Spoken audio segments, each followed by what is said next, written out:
उत्तराखंड में मुख्यमंत्री के नाम को लेकर अब भी स्थिति सिर्फ और सिर्फ कयासों की है। अभी भी कयास लग रहा है कि कौन सा चेहरा होगा। उत्तराखंड में मुख्यमंत्री के नाम पर सस्पेंस बरकरार है और रेस में सभी लगातार दौड़ रहे हैं। हर कोई अपनी अपनी महत्वाकांक्षाओं के दम पर यह बात कह रहा है कि महत्वाकांक्षा होना जरूरी, लेकिन आखिरी ठप्पा तो आलाकमान ने ही लगाना है। आलाकमान किसके नाम पर ठप्पा लगाएगा, इसको लेकर लगातार सिर्फ कयास लग रहे हैं। एक तरफ पुष्कर सिंह धामी लगातार नंबर 1 पर बने हुए हैं और दिल्ली में उनका दौरा रहा। हालांकि अभी उत्तराखंड में वापसी हो चुकी है, लेकिन कई विधायक अभी दिल्ली में डेरा डाले बैठे हुए हैं। इनमें खुद प्रेमचंद अग्रवाल भी एक नाम है।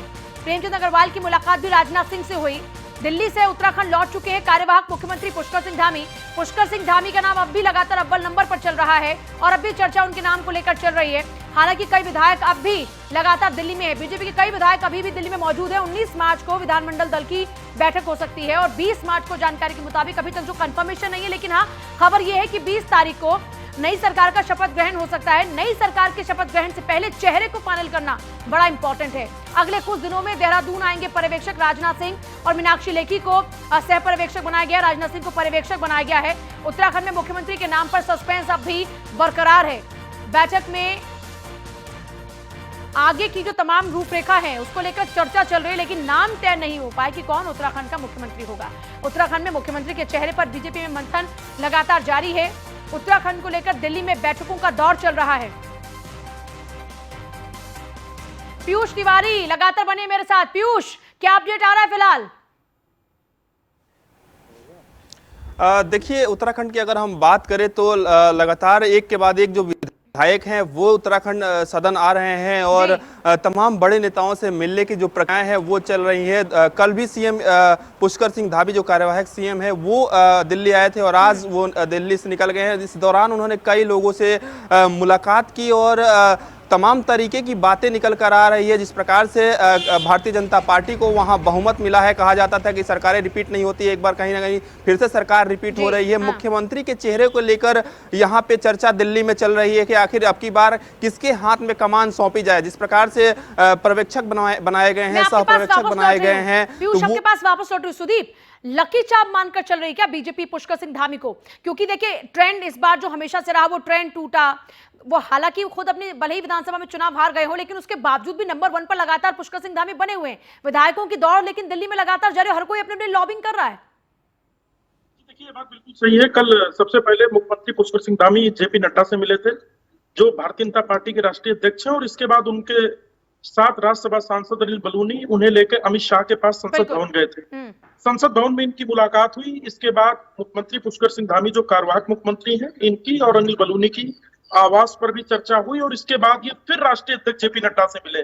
तो बताया जा रहा है कि जैसा सूत्र बताते हैं कि इनकी अमित शाह से जो मुलाकात हुई उसके बाद से मुख्यमंत्री काफी कॉन्फिडेंट नजर आ रहे हैं। हालांकि ये चर्चाएं हैं, अभी आधिकारिक जानकारी आने में थोड़ा वक्त है, क्योंकि 19 तारीख को विधानमंडल दल की बैठक होनी है। ऐसा माना जा रहा है कि पूर्व जो कार्यवाहक मुख्यमंत्री है पुष्कर सिंह धामी, उनकी पहली मुलाकात जो जेपी नड्डा राष्ट्रीय अध्यक्ष से हुई उतनी फ्रूटफुल नहीं रही जितना कि उसके बाद अमित शाह से, फिर बलूनी से और इसके बाद जेपी नड्डा से मुलाकात फ्रूटफुल रही है। थोड़ी देर पहले वो उत्तराखंड के लिए रवाना हुए हैं दिल्ली से, वो खटीमा जा रहे हैं। खटीमा में जो शहीद है राकेश कमांडो ट्रेनिंग के दौरान जो शहीद हुए थे, उनके घर पे रहेंगे, मुलाकात करेंगे और आज रात उनका खटीमा में ही प्रवास है। जहां तक आपने ऑब्जर्वर्स की बात की है, ऑब्जर्वर्स 19 तारीख को आ रहे हैं। इसमें केंद्रीय रक्षा मंत्री राजनाथ सिंह और सांसद हैं मीनाक्षी लेखी, जो सह पर्यवेक्षक हैं। ये दोनों लोग 19 तारीख को आ रहे हैं। सरकार के पास सदन में 23 तारीख तक का समय है। इसके पहले सरकार को मुख्यमंत्री जो नया होगा या मुख्यमंत्री धामी रिपीट होंगे, इस पर निर्णय लेना है। कैबिनेट मंत्रिमंडल में किसे स्थान मिलेगा, उसका पोर्टफोलियो क्या होगा, ये सारी चीजें तय होनी है और सरकार सदन भी बुलाएगी ओथ के लिए।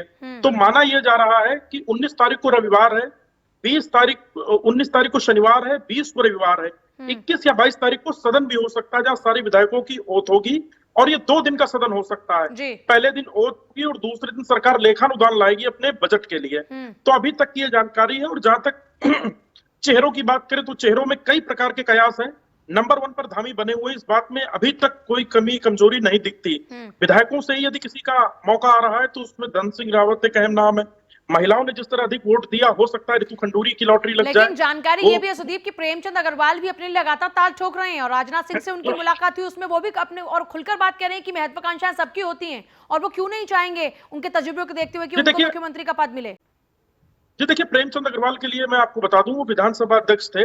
उनकी पैरवी मुख्यमंत्री से ज्यादा कैबिनेट में आने को लेकर है। वो कैबिनेट में आना चाहते हैं, विधानसभा अध्यक्ष कोई और बने, इसकी उनकी प्रयास है। और ऐसी चर्चा है कि बिशन सिंह चूफाल या मुन्ना सिंह चौहान जैसे व्यक्ति, क्योंकि मुन्ना सिंह चौहान को संवैधानिक अच्छा ज्ञान है, विकास नगर से वो दूसरी बार जीते हैं, विधायक हैं। ऐसे में माना यह जा रहा है कि विधानसभा अध्यक्ष इन दोनों नामों में से कोई एक हो सकता है। मतलब जहां प्रेमचंद तक अग्रवाल मुख्यमंत्री सीएम की पद की दौड़ में बात नहीं है, बल्कि वो कैबिनेट में जगह चाहते हैं। वो चाहते हैं कि इस बार उनको कोई अच्छा खासा मंत्रालय मिल जाए। जी बिल्कुल, वो पोर्टफोलियो चाहते हैं। जो अभी तक की जानकारी है, वो दिल्ली है, नेताओं से मिल रहे हैं, अपने फोटो भी सोशल मीडिया पे शेयर कर रहे हैं, पत्रकारों को भी जानकारी दे रहे हैं। क्योंकि सूत्र ये बताते हैं कि इस बार के कैबिनेट में भी बड़ा रिसफल हो सकता है। रेखा आर्य ने कल जिस प्रकार से बयान दिया कि बहुत बड़ा मंत्रिमंडल रिपीट हुआ है, सब लोग जीते हैं, सबकी उम्मीदें आशाएं होती हैं, तो चर्चा ये भी है कि रितु खंडूरी कैबिनेट में आ सकती हैं, ऐसी जानकारी। और हो ये भी सकता है कि रेखा आर्य को ड्रॉप करके पार्टी बागेश्वर से जीत के आए, चंदन राम दास को मौका दे दे, ऐसी भी चर्चाएं हैं। हालांकि भी सब कुछ ये आला कमान को तय करना है। हम लोग सिर्फ चर्चाओं, कयासों और जो कन्फिगरेशन चल रहा है उसके आधार पर बात कर रहे हैं। प्रेमचंद अग्रवाल जब बात कर रहे थे तो वो बात अपने लिए मुख्यमंत्री पद की भी रख रहे थे। उन्होंने कहा था कि उनकी महत्वाकांक्षाएं हैं। जी बिल्कुल, जब हमने बात की तो उन्होंने कहा कि जब 2 बार से चुने गए विधायक को मुख्यमंत्री बनाया जा सकता है तो जो और भी लोग हैं उनको क्यों नहीं बनाया जा सकता है। उन्होंने कहा कि पार्टी में तो कई वरिष्ठ लोग हैं, लेकिन सबसे बड़ा सवाल है कि भारतीय जनता पार्टी का शीर्ष नेतृत्व क्या फैसला लेता है।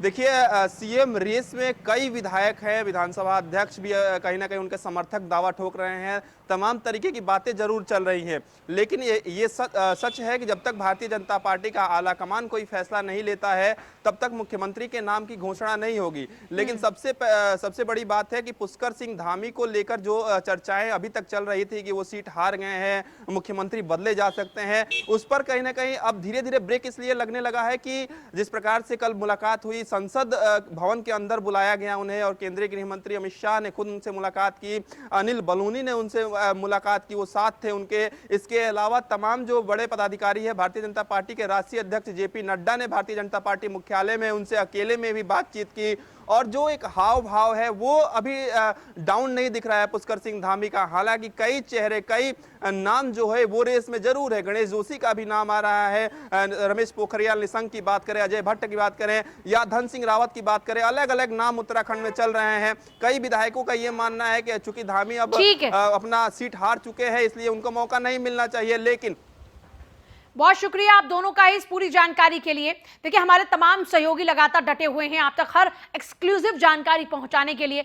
दिल्ली से लेकर देहरादून तक हमारे तमाम सहयोगी लगातार डटे हुए हैं और आप तक पल पल की खबरें पहुंचाने की पूरी कोशिश कर रहे हैं। तो ऐसे में आपकी भी तरफ से हौसला अफजाई बनती है और उसके लिए आपको लगातार देखते रहना न्यूज बननी। उत्तराखंड कांग्रेस में हार के बाद इस्तीफे का दौर शुरू हो गया। गणेश गोदियाल ने अध्यक्ष पद से इस्तीफा दे दिया। केंद्रीय हाईकमान के निर्देश के बाद में इस्तीफा दिया है। अब कांग्रेस में नए अध्यक्ष को लेकर चर्चाएं तेज हो चुकी है। नए नेता प्रतिपक्ष को लेकर भी चर्चाएं चल रही हैं। गणेश गोदियाल ने अध्यक्ष पद से दे दिया इस्तीफा।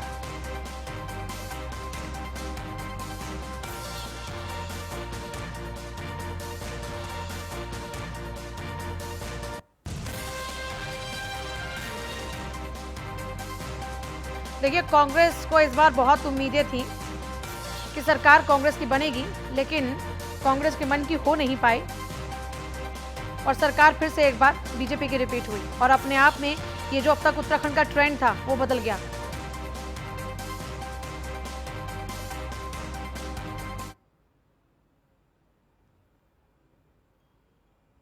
देखिए, हाईकमान ने जहां 5 राज्यों में हमारे चुनाव के वहाँ के प्रदेश अध्यक्षों ने त्यागपत्र मांगा और सारे प्रदेश अध्यक्षों ने कल त्यागपत्र दिया है।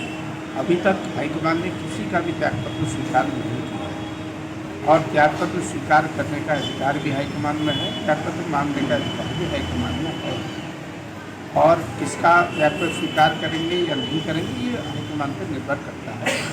निश्चित रूप से चुनाव सामूहिक नेतृत्व में लड़ा गया है, लेकिन आपने ये बात सही कही है कि मैं समझता हूँ कि अगर अध्यक्ष जी के सिर पर ठुकरा नहीं तोड़ना चाहिए, अध्यक्ष की वो जिम्मेदार नहीं ठहराना चाहिए। ये सब हम सब लोग की नैतिक जिम्मेदारी में बनती है कि हम सब लोग भी अध्यक्ष जी के साथ खड़े रहें। ये हमारा नैतिक जिम्मेदारी है। संदीप नेगी जुड़ रहे मेरे साथ, मेरे सहयोगी। संदीप, जरा पूरी जानकारी चाहेंगे। एक तरफ पहले हार और दूसरा अभी जो इस्तीफे का दौर देखने को मिल रहा है, क्या कुछ जानकारी है इसको लेकर आपके पास? जी बिल्कुल, देखिए कांग्रेस में अब हार होने के बावजूद अब कहीं ना कहीं जो इस्तीफे का दौर है वो लगातार शुरू हो चला है, क्योंकि इससे पहले खुद जो पूर्व मुख्यमंत्री हरीश रावत है उन्होंने भी अपनी हार स्वीकार करी थी और उसको उन्होंने सीधे तौर पर कहा था कि जो पार्टी की जो हार हुई है उसकी जिम्मेदारी मैं ले लेता हूँ। उसके बाद कहीं ना कहीं कांग्रेस प्रदेश अध्यक्ष गणेश गोदियाल ने भी प्रेस वार्ता खुद अपनी जो नैतिक जिम्मेदारी ली थी, लेकिन इसके बावजूद कहीं ना कहीं जो आलाकमान द्वारा अब उनके सीधे तौर पर इस्तीफे मांग लिए गए हैं और सीधे तौर पर अब कहीं ना कहीं जो नए अध्यक्ष को लेकर यानी कि जो नई टीम बनाने को लेकर कहीं ना कहीं कांग्रेस के का जो आलाकमान है तो क्या इस बार कोई नया चेहरा आने वाला है? कल आप कांग्रेस के प्रवक्ता से भी जब बात कर रहे थे, उनकी तरफ से भी कहा गया कि कुछ बड़े नेताओं को अपनी महत्वाकांक्षाओं को छोड़ना होगा। जब तक वो अपनी महत्वाकांक्षाओं को नहीं छोड़ेंगे तब तक कांग्रेस का कुछ भला नहीं हो सकता। ऐसे में हरीश रावत कहते हैं कि मुझे निष्कासित कर दे पार्टी, गणेश गोदियाल इस्तीफा दे रहे हैं, तो अब क्या कांग्रेस की नई एक रूपरेखा तैयार होगी या कुछ नई कांग्रेस है या फिर ये सिर्फ एक फॉर्मेलिटी चल रही है अभी? जी बिल्कुल, देखिए हालांकि अभी तक जिस प्रकार से महज जब हार होने के बावजूद अब कहीं ना कहीं अब ये दौर जारी है कि इस्तीफों का दौर जारी है और हार स्वीकार करने का जो दौर है वो लगातार जारी है। लेकिन जिस प्रकार से आलाकमान कह रहा है कि अब जो कहीं ना कहीं पार्टी को पुनर्विचार किया जाएगा और जो एक संगठन है नया, उसकी भी कहीं ना कहीं जो नई भूमिका रहेगी आने वाले चुनाव में। तो कुल मिलाकर पूरी तरह से बात करने के लिए हमारे साथ कांग्रेस प्रवक्ता भी मौजूद है, प्रतिमा सिंह है। मैम, आपसे भी जानना चाहेंगे, कहीं ना कहीं अब संगठन में हार होने के बावजूद तो कहीं ना कहीं जिम्मेदारी तो ले ली गई थी, लेकिन उसके बाद इस्तीफा का दौर शुरू हो गया, आलाकमान लगातार इस्तीफा मांग रहा है, क्या कुछ चल रहा है पार्टी के अंदर? देखिए, बिल्कुल जिस तरीके से 5 राज्यों में जो कांग्रेस का प्रदर्शन रहा और मैं स्पेशली अगर उत्तराखंड की बात करूं तो उत्तराखंड के परिप्रेक्ष्य में जिस तरीके के परिणाम आए हैं वो बिल्कुल भी अपेक्षित नहीं थे और वो परिणाम हमारे लिए भी उतने ही चौंकाने वाले हैं, बल्कि भारतीय जनता पार्टी के लिए भी चौंकाने वाले हैं, क्योंकि उन्हें भी ये उम्मीद नहीं थी कि वो 47 सीटें जो है उत्तराखंड में लाने का कार्य करेंगे। अब बिल्कुल सही बात है कि जो क्योंकि हार हुई है तो प्रदेश अध्यक्ष जी ने नैतिक तौर पे ये जिम्मेदारी 2 दिन पहले आपने देखा प्रेस कॉन्फ्रेंस करके लेने का कार्य किया। उन्होंने आलाकमान से ये बोला कि मेरा इस्तीफा स्वीकार करें उस दिन, बट उन्होंने शायद उन्हें बोला कि अभी तक आप पद पर बने रहिए और कल उन्हें इस्तीफा देना पड़ा। मैम, एक सवाल ये भी है कि क्योंकि इस्तीफा देना एक फॉर्मेलिटी है, लेकिन अब क्या कहीं ना कहीं कांग्रेस में संगठन किस तरह से मजबूत को लेकर उभर पाएगा? क्योंकि जिस तरह से पुराने चेहरे हैं, जो सारा दारोमदार उन्हीं पर रहा है, अब को लेकर क्या कवायद होगी? क्या कुछ नए चेहरों को जगह मिलेगी? देखिए, बिल्कुल मुझे लगता है कि बिल्कुल आलाकमान जो है इस बारे में जरूर सोचेंगे, क्योंकि अगर संगठन तौर पे हम देखें तो समीक्षा करने की बहुत आवश्यकता है। आज की मैं बात अगर करूं तो, क्योंकि जो हार हुई है उसकी वजह कोई एक व्यक्ति विशेष नहीं हो सकता है, संपूर्ण क्योंकि संयुक्त नेतृत्व में चुनाव लड़ा है हमने, तो संयुक्त जिम्मेदारी बनती है और संगठन के तौर पर एक जिम्मेदारी जरूर बनती है। और मुझे लगता है कि जब समीक्षा होगी और चिंतन और मनन होगा तो संगठन को मजबूती प्रदान करने के लिए अब देखना है कि आलाकमान जिसे भी कहेंगी उनका जो निर्णय है वो हम सबके लिए बिल्कुल सराहनीय। एक सबसे बड़ी बात ये कि कांग्रेस प्रदेश अध्यक्ष गणेश गोदियाल को 6 महीने पहले ही कहीं ना कहीं अध्यक्ष बनाया गया था, नई जिम्मेदारी दी गई थी एंड चुनाव के एंड वक्त पर, लेकिन अब कहीं ना कहीं हार का ठीकरा भी उनके सर ही फोड़ा जा रहा है। तो क्या लगता है कि कांग्रेस का ऑल ओवर प्रदर्शन ही खुद खराब रहा है या फिर दूसरी बात ये भी है कि हरीश रावत का कद अब भी नंबर 1 पर ही बना हुआ है संदीप, ये भी बात है, क्योंकि आरोप उनके ऊपर लग रहे थे और अब इस्तीफा यहाँ प्रदेश अध्यक्ष का मांगा जा रहा है। जी बिल्कुल, देखिए कहीं ना कहीं ये सबसे बड़ी बात है कि कहीं ना कहीं जो आरोप तो लगातार जिस तरह से मुख्यमंत्री का चेहरा अंदर खाने हरीश रावत ही थे और उन्होंने स्वीकार भी हालांकि अपनी हार करी है। पूरे 5 साल वो लगातार कहते रहे कि मेरे नाम से चुनाव मैदान में कांग्रेस उतरेगी, लेकिन जो हार का ठीका है वो सीधे तौर पर कांग्रेस प्रदेश अध्यक्ष पर फोड़ा गया है। तो मैम, क्या वजह लगती है? क्योंकि हरीश रावत ही पूरी कैंपेन कमेटी के अध्यक्ष भी थे, मुख्यमंत्री का चेहरा भी थे, लेकिन उसके बावजूद वो साइडलाइन हो जाते हैं और अध्यक्ष जी को जो कम से कम इस्तीफा देना पड़ता है। देखिए, पहली बात तो एक बात मैं आपको अभी भी स्पष्ट कर दूं कि मुख्यमंत्री का चेहरा कोई भी नहीं था कांग्रेस पार्टी। नहीं, लेकिन कहीं ना कहीं माना तो यही जा रहा था ना कि मुख्यमंत्री हरीश रावत ही होंगे। बिल्कुल नहीं, ये माना नहीं जा रहा था। मैंने अभी आपसे एक बात बोली कि संयुक्त नेतृत्व में हमने चुनाव लड़ा और संयुक्त नेतृत्व की जो हार है उसका जिम्मेदार है बिल्कुल जो हमारा चुनाव संचालन समिति थी उसके अध्यक्ष हरीश रावत जी हमारे वरिष्ठ नेता है। तो देखिए, बिल्कुल अब क्योंकि अध्यक्ष होता है, अध्यक्ष के हाथ में संगठन की जिम्मेदारी होती है, इसीलिए सोनिया गांधी जी ने जो 5 हमारे राज्य हैं उनके अध्यक्षों से इस्तीफा मांगने का कार्य किया। उनके मन में बिल्कुल संगठन को लेकर की चिंताएं हैं, क्योंकि आज जो स्थिति है हमारी उसमें बिल्कुल चिंतन और मनन की आवश्यकता है। और मुझे लगता है अपनी पार्टी का एक छोटा सा कार्यकर्ता होने के नाते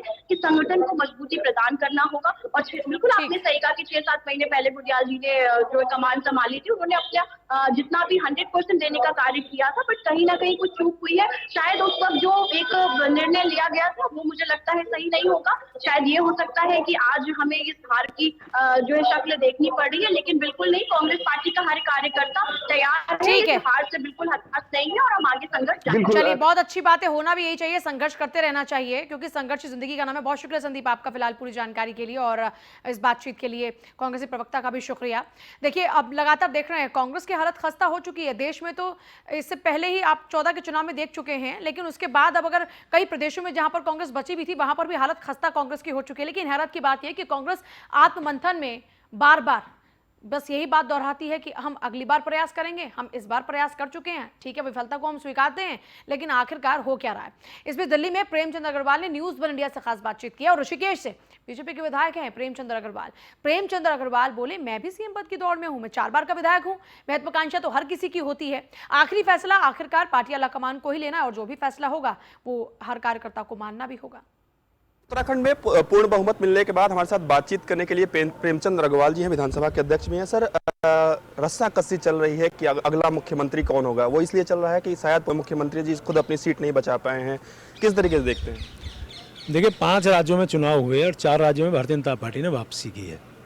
किसी भी राज्य का अभी तक कोई निर्णय नहीं हुआ है, हमारा भी राज्य उसमें शामिल है। आप मान के चले, चारों राज्यों के लिए जिस प्रकार से मंथन चल रहा है, मनन चल रहा है, क्योंकि भारतीय जनता पार्टी कोई स्थानीय या क्षेत्रीय पार्टी नहीं है, आज विश्व की सबसे बड़ी पार्टी है, सभी पहलुओं पर विचार करती है और जिसके नेता और बल्कि कहिए कि एक शक्तिशाली नेतृत्व तो हमारे पास है, आदरणीय मोदी जी के रूप में, आदरणीय शाह जी के रूप में, नड्डा जी के रूप में, तो आखिर ये सारे बिंदुओं पर विचार करके निर्णय लेगी और बहुत जल्द निर्णय हमारे सामने होगा। आप भी 4 बार से विधायक रहे हैं, हम सीधा सवाल करते हैं कि आपकी इच्छा है, अगर आपको मुख्यमंत्री बनने की इच्छा आपके अंदर है, क्या आपको लगता है? देखिए, पार्टी में आप ये समझिए कि हमारे यहाँ जो निर्णय होता है उसको हम अंतोगत्वा स्वीकार करते हैं। पार्टी ने निर्णय लिया, जो 2 बार का जीता वो मुख्यमंत्री बना है, तो हमने स्वीकार करा ना। हमारे यहाँ उससे भी वरिष्ठ तब भी थे। वरिष्ठता होना बड़ी बात नहीं है, पार्टी को क्या अच्छा लगता है, पार्टी के हाईकमान को क्या अच्छा लगता है, वो सर्वोपरि होता है और उसको हम स्वीकार करेंगे। मतलब आप इस बात को नकार नहीं रहे हैं, अगर मुहर लगती है तो आप उसको स्वीकारेंगे? मोहर जो पार्टी लगाएगी उसको स्वीकार कर रहे हैं। धन्यवाद सर। तो ये थे हमारे साथ प्रेमचंद अग्रवाल जी, जिनका साफ तौर पे कहना है कि पार्टी जो निर्णय लेगी उसको हम स्वीकार करेंगे। वीडियो जर्नलिस्ट रविंदर के साथ पीयूष तिवारी, नई दिल्ली। और फिलहाल ले रहे हैं इजाजत, नमस्कार।